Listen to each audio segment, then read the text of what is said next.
3 seconds for awkwardness. Hi guys, how are you? How's it going? Hope you are all well. Is everyone okay? Yes. Sounds like fucking Holly Willoughby. Is everyone okay? Did anything happen last night after I left the bar that anyone wants to talk about? It's a safe space here. All right.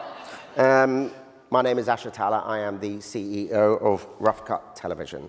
We are a high-class comedy and drama company. Thank you for asking.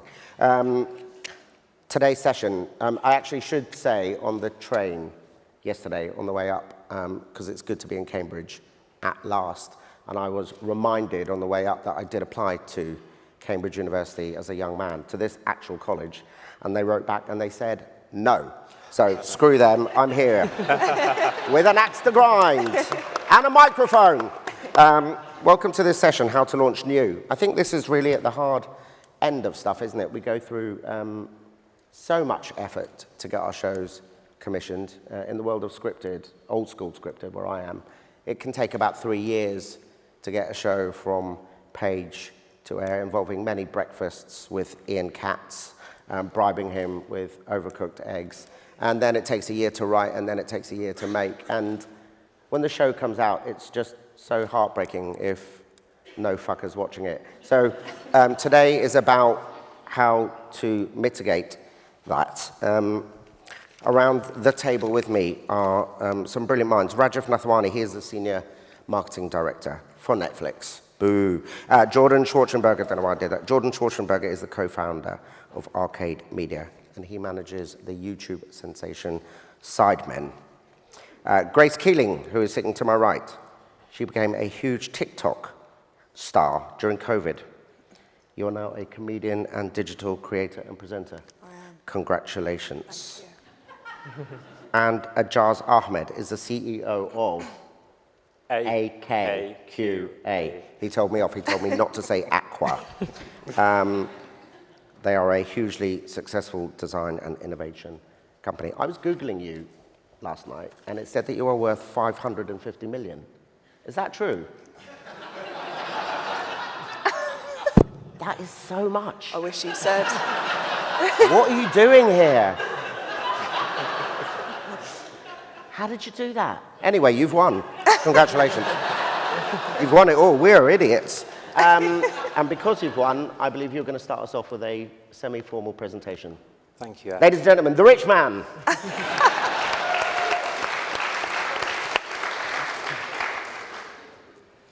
Thank you, Ash. It's an immense privilege and honour to be here today, and I just want to say a massive thank you to Alex, to Jane and Teresa for inviting me to participate and also making me feel so welcome at this incredible event. It's a real delight, so thank you. The competition for attention in this homogenous, media-saturated world, where there's a global pandemic of attention deficit disorder, has never been more intense.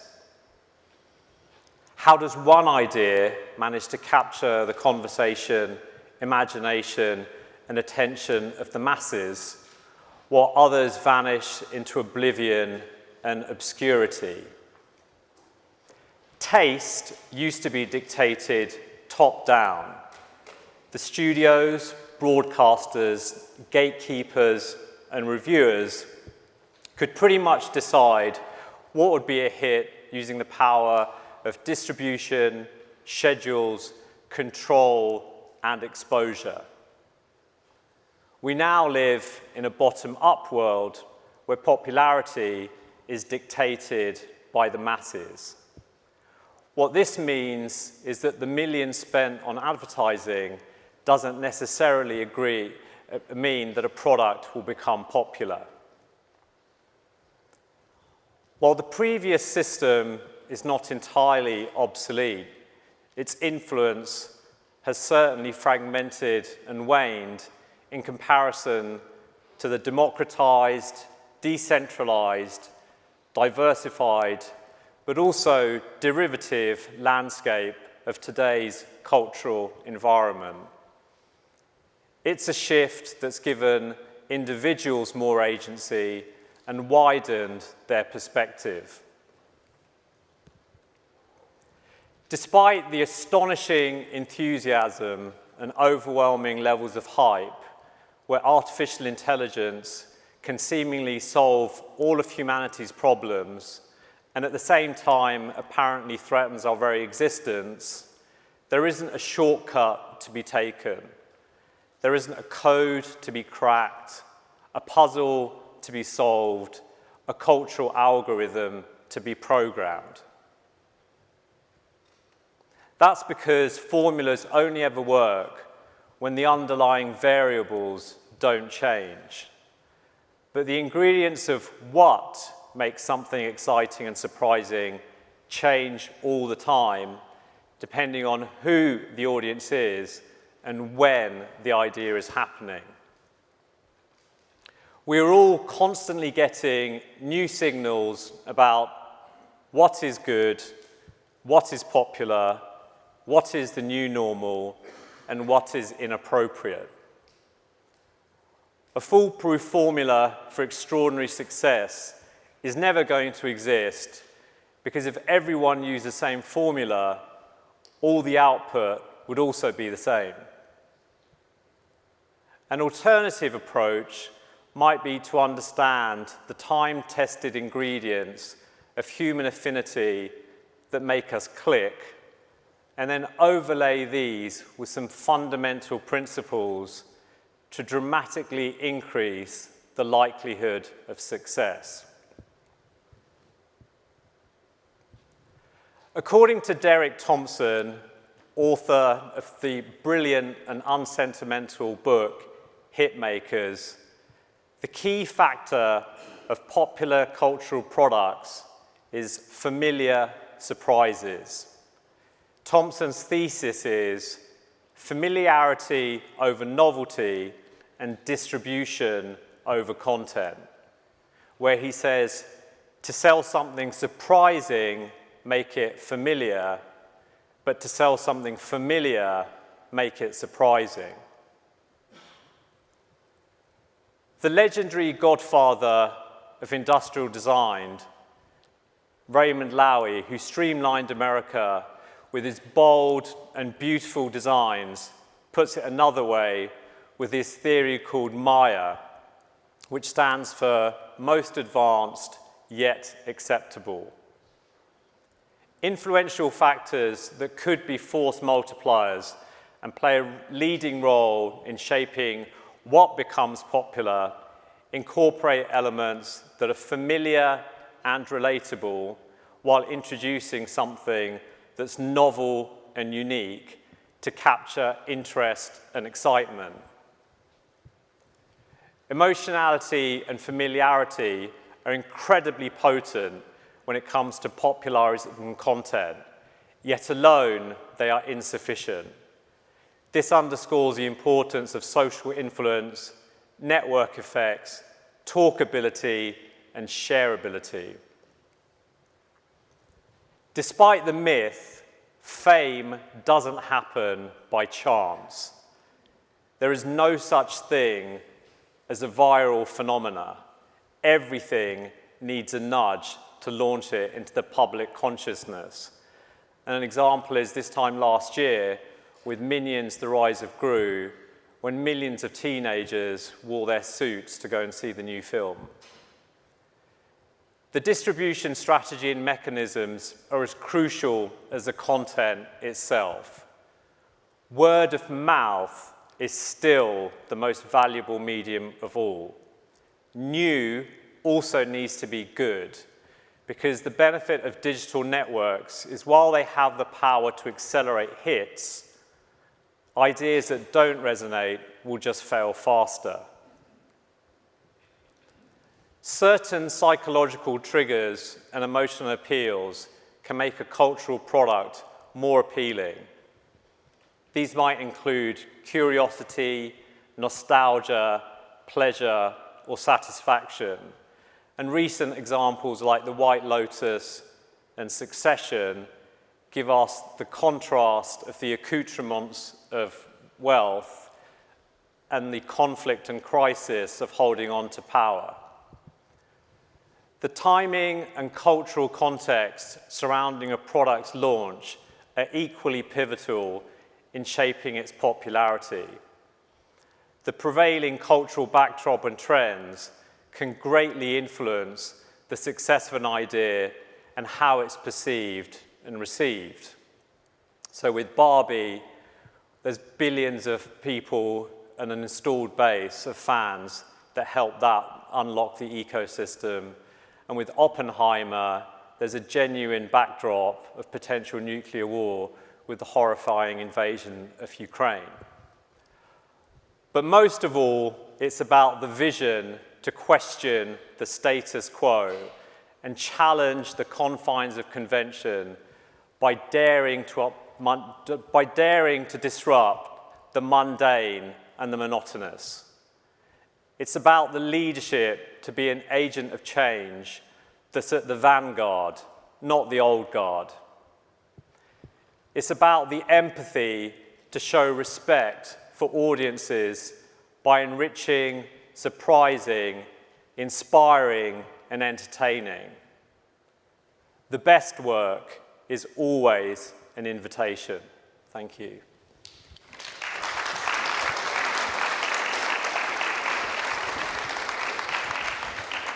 Do you see what I mean, ladies and gentlemen? It's one rule for him and one for the rest of us. He just got up and spoke for 10 minutes. Thank you very much. There's something, I'm sort of trying to read the tea leaves in there. There's something around the familiar, you're saying. There's a melancholy perhaps to that, which is a sense that audiences need something that they recognize, a sense of knowing the landscape of what it is. Is that something that you were trying to say there? I think one of the challenges facing broadcasters is, firstly, they have to help people choose and not just give them choice. Another challenge is that, we see, although Oppenheimer made 82 billion on its opening weekend and Barbie made 160 million on its opening weekend, we get a software product like Starfield that made 300 million on its opening weekend.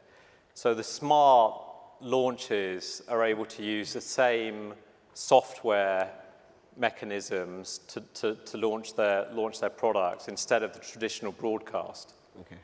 Jordan, I'm going to go to you because you are you've had massive success with Sidemen. I don't know how many people in here. Any raise of hands for people who are aware of Sidemen?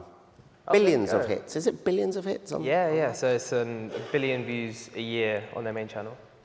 Insane. How did you do that? Well, I definitely did. Yeah.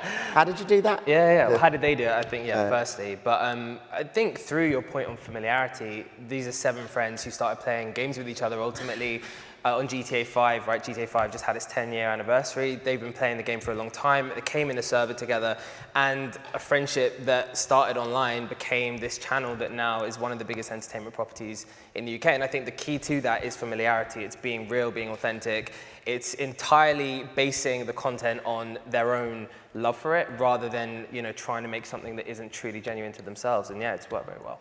What's the model then when you launch a new video? I mean, I've watched a lot of it. It's very high production values, isn't it?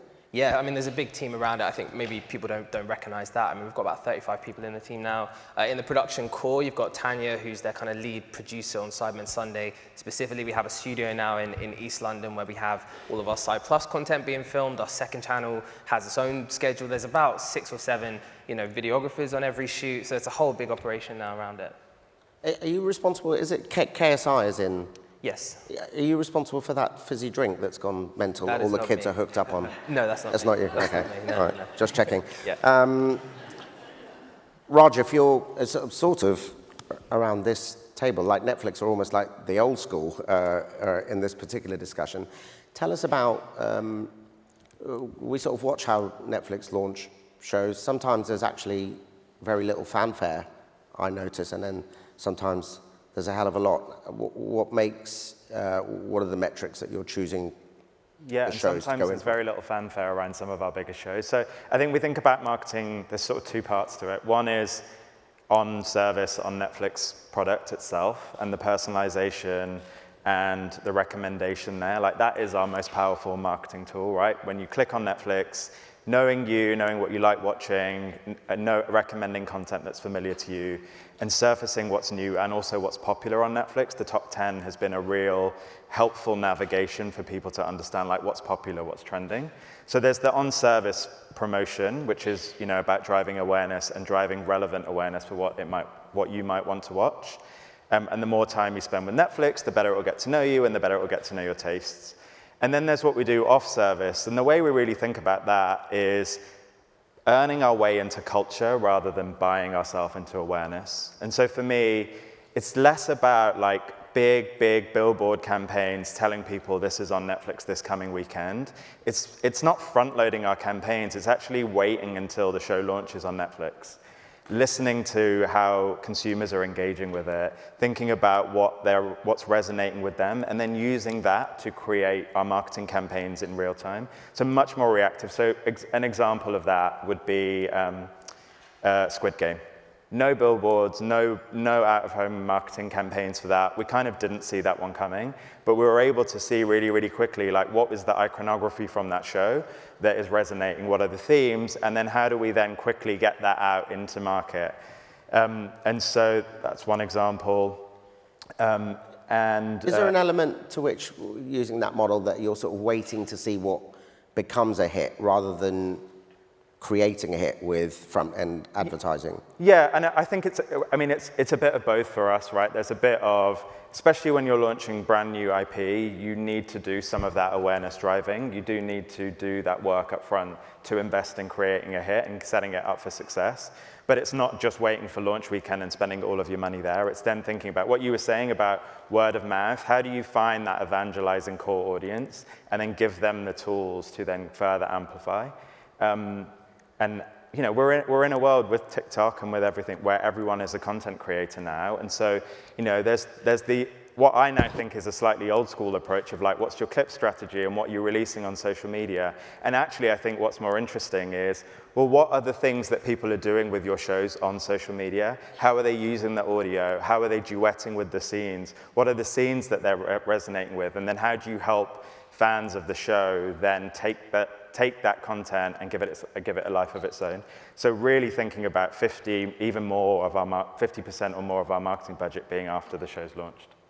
Interesting. Grace, you essentially launched yourself, I guess. I am the product. How did that launch go? Complete accident. I didn't, at the time when TikTok was a thing, it was during lockdown, and that wasn't a job. No, unless you were like Addison Rae, you're doing a bit of dancing. I don't have rhythm, so it wasn't for me. So I just started doing videos about how tragic my life is, embarrassing things that have happened to me, and then it just completely blew up from there. And if Netflix are saying that they wait and see how the market is going for a particular show and then decide how to, you must get, your feedback is really quick, I would imagine. What are the things that you learned around what was sticking and what wasn't? It's funny because I've worked with Netflix before promoting some shows, and a lot of companies will give you briefs and go, you need to do this, you need to say this, this is what's good about the show, blah, blah. And I think the reason that social media creators can sell stuff is because we're relatable and people trust us because we're very open, we put ourselves out there. So when it comes to if I'm promoting something, I just have to do it in my own way and people will watch it. Whereas if they give you certain briefs, it won't have the same stick. Right, because it can look fake. If something's fake, people won't be interested in it. If people believe that you're saying it for a reason, they'll take the time. But what about your own material then? What about the things that you're posting online and what are you learning around the kind of things that your fans want? I've learned that people love tragedy. Like, if I've had a horrible day and I'm ready to call it quits and I put it online, that will go viral. 100%, million views. If I've had a great day, no one cares. Not a single person cares. So, yeah, people love a bit of trauma. Okay. I don't know if that was the question, but I've answered it. You've certainly killed the mood. Yeah, sorry. I guess you were the right person in the right place at the right time, okay? Definitely. It's all, I believe it's about timing. Yeah. Thank God for COVID. I know I shouldn't say that, but Yeah. the timing was there. And everyone was on their phones. Yeah. So now I have a career, thank God. Ajaz, I don't really know what you do. What do AKQA, AKQA? Look at his face, he's furious. Tell me briefly about the agency. Tell you 5 things you don't know about Quickly. AKQA. So, Quickly. number 1, we've been working for Nike for 24 years. Number 2, we've got 6,500 people in our company. Number 3, our annual revenue is 980 million. Number 4, we get 19,950 job applications every single month for people who want to join our company. And number 5, in May this year, in their 100 global top employers list, Newsweek listed us as number 9 in the world. Okay. Just to keep the session on message, which is how to launch the new, I'm aware that you also do philanthropy. And I'm wondering, have you learned anything different about launching projects or launching or getting in touch with the people that need the help? Are there any specific learnings from the world of philanthropy as opposed to commerce in terms of launching? The main focus that there's many more people who are more expert about philanthropy or charity than I am, but the one area that we focus on is immediate help for families that need it because of the cost of living crisis. So you see there's a lot of initiatives about systemic change, and systemic change is brilliant and it needs to happen, but there's lots of children and families that are struggling every single day with not having food on the table or clean nappies or hygiene products, and that needs solutions immediately. So that's what we tend to focus on. Rajiv, in terms of Netflix, talk to us specifically about the dark arts that are going along. I mean, we all talk about the algorithm, but when you say that you then use socials once you see which way a show is going, give me a bit more detail on that. Well, there's a little bit of what I said around like how we're surrounded by a generation of content creators. So how do you build marketing campaigns that empower them and enable them to create content to further drive that word of mouth? So how do you use your audience as your marketers? Sorry. Let's say something very new comes along. So we've been talking about sort of between the familiar and the brand new. Something new comes along. You've got Squid Games, the game show, coming out soon. What would be the strategy for launching that based on a huge brand existing? Yeah, I mean, I think that's slightly different because there is massive IP underlying there. So you've got an audience who's familiar with the iconography. But I mean, look, marketing entertainment, you need to start with great trailers and great posters. You need to make sure that those sort of key tenets of a marketing campaign still hold for launching new. The trailer is the number one thing that is going to drive intention to view. But it's not stopping there, right? I think that's the thing. It's like, yes, you want to do all of those things, but you want to continue that campaign after its launch. It's not just about driving awareness for launch. So it's how do you then continue to build relevance and how do you continue to cement that in culture? So it's things like the Wednesday dance. It's the Squid Game dolls being in, we put them in shopping centers all over the country. And just in Birmingham New Street Station alone, like the number of people that created TikTok videos, 2.5 million views. That show obviously had trailers and had all of the awareness driving stuff, but it's continuing that after. Afterlife, we worked with local councils and put 25 benches in parks all up and down the country because we knew that those scenes in the show where Ricky Gervais's character was sat on the bench with Penelope Wilton was just a really poignant moment for people. So it's continuing the marketing once the show's launched. And what's the thinking behind when you actually don't do much behind a show? Is it just is it a confidence in the editorial that you know it'll be? I mean, I come from the world of comedy, and it's a real word of mouth play, and most of the successes I've had have started very slowly and then been a word of mouth. When Netflix don't do much marketing, is that the play? I mean, we're always marketing because the product itself drives massive engagement and massive, you know, a lot of people are clicking on Netflix every single day, opening that app and seeing your new show recommended to them. So it's not that we don't do any marketing. But it's really then thinking about what of those shows, what are the ones that have the most real world conversation, that there's an opportunity to do something that is genuinely and authentically creative and relevant to the show. And not every show presents that. You know, we just had the shows that launch and do great massive numbers on Netflix, but there isn't like a natural real world extension to that once the show's launched. Right. Jordan, do you get to test stuff out a little bit more? You guys do short form. Do you kind of use those as mini pilots to read the market and then act accordingly, or do you just do your own thing? Yeah, I mean, I think it varies depending on the platform and channel. So for the main channel, it's a very immediate, clear piece of feedback from the audience, because we have on YouTube that out of 10 system. So for those who don't know, you very clearly see where your video ranks in the last 10 videos. And that is a direct, clear, you've either smashed it or you haven't smashed it, and it's on to the next week. On other platforms like TikTok and so on, of course, the boys are constantly testing. And I think the big thing for us and for the optimization of the content for the audience is by putting out so much content across so many different channels that you're always learning and getting that feedback. And sometimes things that you don't think are going to be as successful, like the Sidemen Among Us series, which is the boys playing Among Us together on more Sidemen, become their biggest show, which it is right now. So it's about, I think, having that frequency, and that's why in today's age, you need to be able to get stuff out there as quick as possible. And I think to your point on distribution, it's so key. Without that, I don't think we'd be able to be in the position that we're in. Have you ever done anything that's tanked? Have you ever done? Is it? What learnings have you had when you've tried to launch things, and is there any common DNA between them? Yeah, I mean, I think you see in the group chat with the Sidemen, you know, they are very. I mean, I think every YouTuber is. They live and breathe by that out of 10, and sometimes you think videos are banging, then you get a 10 out of 10. It's just.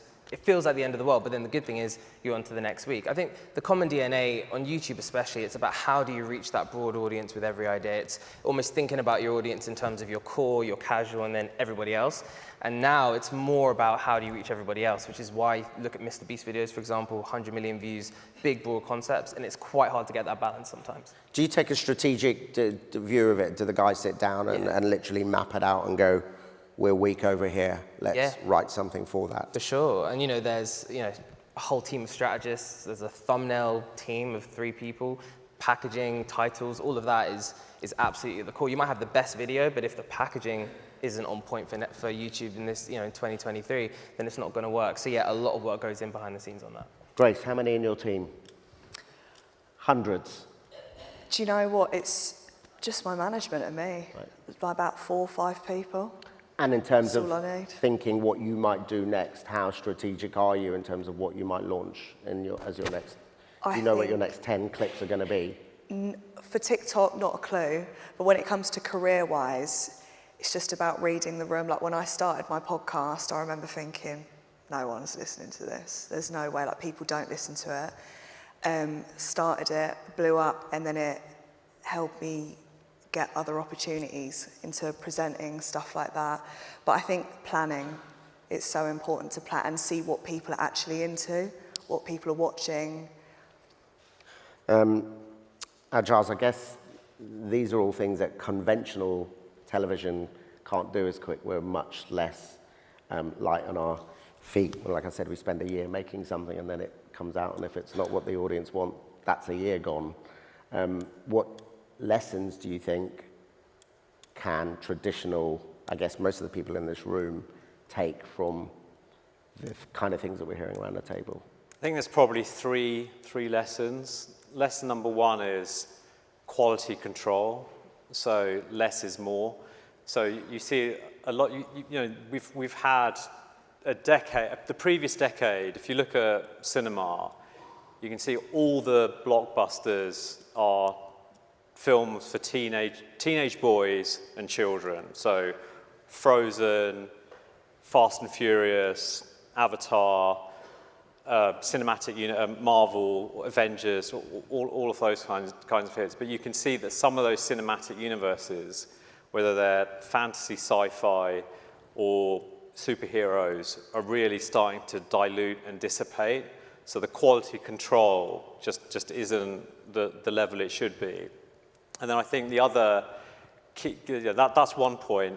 The other key point is about, in Hollywood, there's apparently a saying that you can sell a film on one scene.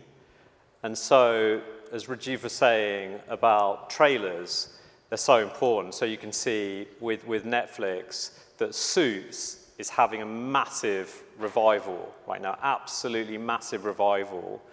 And one of the reasons it's having this massive revival is because of the iconic scene between Harvey and Mike, the interview scene.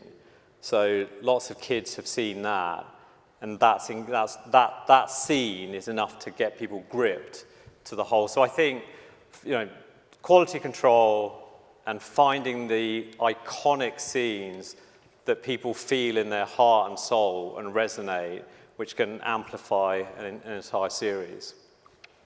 And Jordan, do you think that broadcasters should be using TikTok to try stuff out? Do you look at us and think, what are they doing spending a year making something that turns out to be shit? Oh. They could have found out.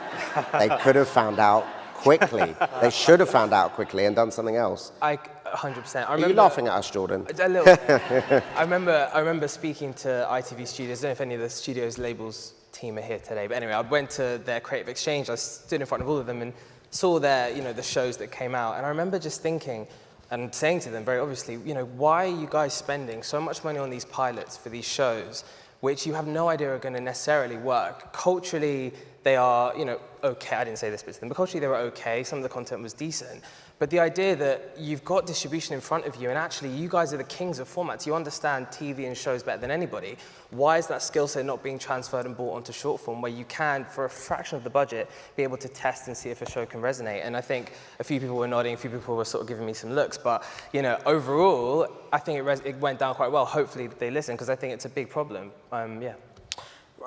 Rajiv, I want to it's sort of the most overused word around Netflix, which is the algorithm. But I do want to just get inside it a little bit more, because we talk about it, but I wonder if it is used to the way that we think it is internally. So in the old days, it was, the famous story about House of Cards. This guy plus this guy equals this guy plus this subject matter equals big hit. How much is that algorithm used by your commissioning editors to decide what shows to launch and to commission? It's not. It's not used by them. It's a myth. It's not commissioning by algorithm. It's data to inform judgment, but it's not about commissioning by algorithm. I think it was said yesterday, replace the word algorithm with audience, right? It's about helping people find the thing that's right for them, but we're producing a lot of content. It's not about use the formula to match the ingredients for a perfect show. We have a commissioning team based here that is commissioning, and they're humans. Right. I don't know. I've met some of them. Not all of them are humans. What's the thing that you've done in terms of launching new? So we've all had things that we thought were surefire winners in our own mind. If you ever put a video out, and I guess it's like putting out a tweet, and you kind of go, this is going to get loads of likes. And sometimes it doesn't. Often it doesn't. What's the thing that has surprised you that you were the most excited about? So obviously predominantly TikTok. I launched a YouTube channel and I went, yeah, this will bang, because I've got all these followers, they'll all just go over there. And it's actually so difficult to work on a different platform, because every platform is so different, and it's harder to reach people on something like YouTube. Explain what's different about it from your point of view. TikTok, when you do a video, it's very easy to go viral. You can use a trending sound, you can talk about a topic that's trending, and you're going to get views. YouTube, not a clue. Not a clue. You've got to post a video, but you've got to market it a certain way, because people aren't just going to stumble across it. It was a lot more difficult than I thought it would be. To the point on Netflix, right, the algorithm completely dominates the experience on YouTube. And I think on TikTok, to your point, it's about discovery, right? You go on the app and you've got a whole scrolling feed, of course, and you say you can go viral. If most people in this room did a TikTok, probably one would go viral, right? On YouTube, it's not the case. It's entirely about packaging, title, the first hour, how you frame it for that sort of broader audience. Everything's so much more scientific now. It's pretty difficult. Right, okay. Ajaz, anything that you've done that you thought was going to be a great launch that just didn't quite hit? And any lessons from that? Well, one philosophy that we use when we're launching anything for a client, and we're lucky we work with a lot of entertainment companies, is we use the same methodology a software company would. So we're looking for an installed base. So when it came to Super Mario, we were able to unlock all of Nintendo's incredible ecosystem to help build a lot of resonance for the original IP of the movie as well. And obviously the movie's amazing. Illumination and Chris and his team made an absolutely spectacular smash hit like they always do. So I think that using that same methodology that software companies use to launch a new product, having an installed base, activating the installed base is something that we found works very well. I asked you for a failure. He hasn't failed. Tell me, the last, let's go around. Let's go around, and I want to ask you, the last thing that you consumed that kind of surprised you, the last thing that maybe wasn't served up by an algorithm. Yeah. Sorry, that wasn't what? I missed the... Sort of that surprised you, something that you didn't expect to like a launch that worked on you, I guess, as an individual. A piece of content or a piece of content? Yeah, it can be anything. I just binged 2 seasons of Amazon Prime's show Made in Heaven. It's like out of their India team. And it's, the premise is like 2 wedding planners, and it just explores society, culture, class, religion, just through this like really simple concept of these 2 wedding planners that go into these families. I didn't expect to like it and binge 2 seasons of it. And what made it catch your eye? Did you just see it on the homepage, or was it? Yeah, it was word of mouth. Someone told me that they were watching it and really enjoyed it. Okay, great. Something that you've watched that took you by surprise, i.e. it was a successful launch for someone. Mine was Squid Games. I had no interest. I'm more of a Real Housewives girl. And it was absolutely everywhere, so I thought, let me just watch it, and I absolutely loved it. You? I would say the YouTuber Dodford, who's a young director who makes incredible cinematic documentaries on YouTube, just came out of nowhere, and he's just killing it on views with a very small channel. Yeah, he's incredible. And how did that get served up to you in the first place? Served up through amazing thumbnails, actually. So his thumbnails and the packaging around his videos were so good. He did a documentary on the Sidemen and then a few others, but they just look beautiful. And yeah, he's really stepped up the sort of YouTube doc scene. Okay. Ajaz, a bit of content that you've taken on that surprised you?